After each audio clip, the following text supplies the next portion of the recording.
Tutorial sederhana untuk mengganti oli. Ini ada beberapa alat yang dibutuhkan. Tang untuk membuka tutup oli. Terus ini ada corong untuk masukkan oli. Dan ini yang terpenting ada 4 macam kunci yang perlu sama-sama kita ketahui bahwa di antara 4 macam kunci ini ada beberapa yang perlu diketahui, bahwa yang pertama ini kunci pas, yang dua ini tidak disarankan untuk membuka oli atau tutup oli yang ada di bawah menggunakan kunci pas. Karena apa? Kalau menggunakan kunci pas sering terjadi slack atau dol ya, karena tidak pas posisinya dengan mur. Terus yang kedua, kalau menggunakan kunci pas yang ini juga tidak bagus. Jadi kalau yang digunakan yang ini, yang model ring, ini bagus, ini bisa yang lurus ya. Jadi yang digunakan yang ini, jangan menggunakan yang model ini, pasti nanti akan terjadi slack atau dol. Kalau menggunakan ini bagus ini. Yang ketiga, ini juga tidak terlalu disarankan. Karena apa? Karena ini ada tangkai, ada modelnya. Nanti pada saat kita membuka oli dengan model ini, sedikit juga terjadi ada goyang. Kenapa goyang? Karena ini ada tangkainya di sini ya. Ini yang menyebabkan terkadang sering terjadi juga slack atau dol. Saya paling sering menggunakan yang ini, kunci shock ya, kunci shock. Kalau kunci shock ini memang dia lebih presisi, lebih dalam, lubangnya juga lebih dalam, jadi ini yang menyebabkan lebih presisi. Jadi paling enaknya menggunakan kunci shock supaya tidak terjadi. Dan satu hal yang terpenting adalah jangan mengganti oli pada saat mesin masih panas. Itu sudah bisa dipastikan akan terjadi slack atau dol, sekalipun menggunakan yang alat yang bagus. Membuka oli itu berlawan ke arah kiri ya, ke kiri bukan ke kanan ya.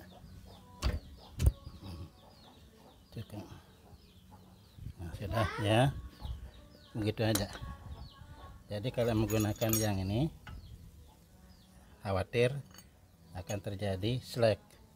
Kalau dengan menggunakan kunci shock langsung dihentakkan, detik langsung sudah ke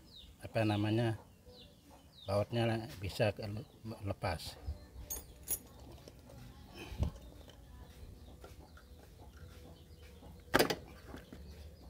Ini jangan lupa dibuka dulu untuk saluran udaranya agar saat keluar bisa cepat.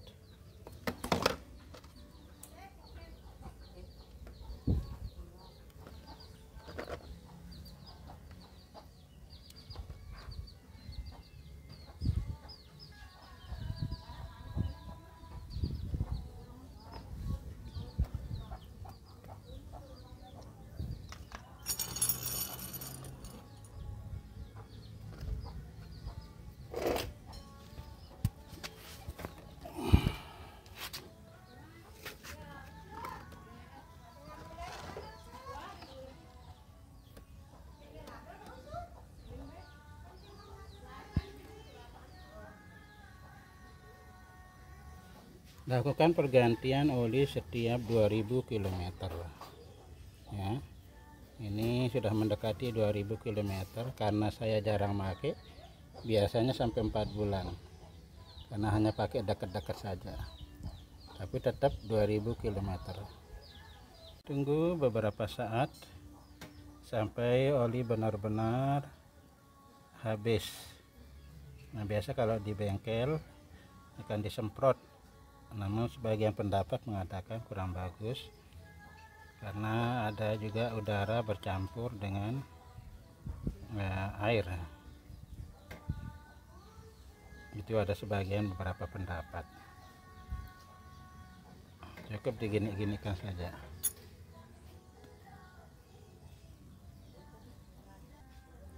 Apabila sudah mau dipasang kembali, akan dipasang sudah bersih.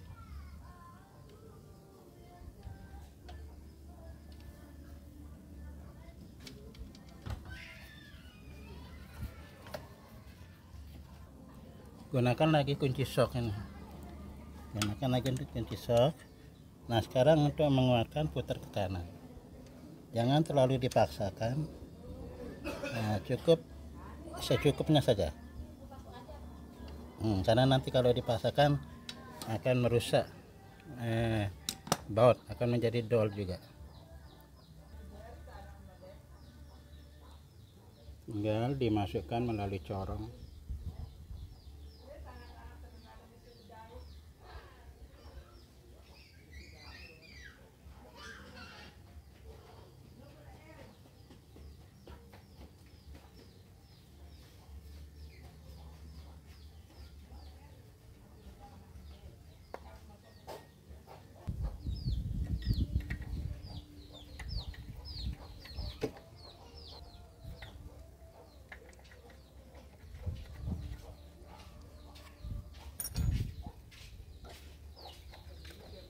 Dikuatkan dikit.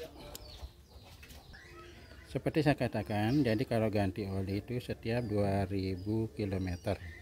Nah, saat ini saya mengganti 45 kilometernya di 45.168. Paling tidak nanti saya akan mengganti di 47.168 atau 47.000 pas gitu. Nah, jadi setiap 2000 km oli harus diganti. Demikian, semoga bermanfaat.